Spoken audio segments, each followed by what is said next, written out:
Leur rencontre a permis d'empêcher une catastrophe nucléaire. C'est le constat dressé par le président américain Donald Trump sur Twitter, bien sûr, après son sommet historique avec le dirigeant nord-coréen Kim Jong-un. Une déclaration grandiloquente qui suscite des doutes puisqu'aucun détail ou calendrier sur la dénucléarisation de la péninsule n'est connu. C'était pourtant l'objectif affiché du sommet. C'est un bon début, mais ce sera un long voyage et il y a encore beaucoup de travail à faire. Ce n'est que le début d'une négociation qui pourrait englober beaucoup de problèmes très complexes entre les États-Unis et la Corée du Nord et qui inclura de nombreuses puissances majeures dans cette partie du monde.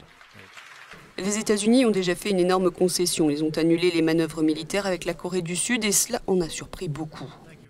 Nous arrêterons les manœuvres militaires, les jeux de guerre, ce qui nous permettra d'économiser énormément d'argent, à moins ou jusqu'à ce que les futures négociations ne se passent pas comme prévu.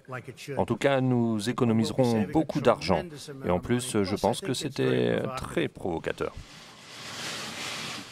Aux États-Unis, des voix s'élèvent pour dire que Donald Trump a trop donné à Kim Jong-un lors de ce sommet, à commencer par une certaine reconnaissance internationale. Sur le fond, l'accord signé hier promet simplement de travailler ensemble en ayant pour objectif la dénucléarisation. Les deux dirigeants se sont mutuellement invités. C'est d'abord par la voie personnelle que Trump et Kim vont tenter d'y parvenir.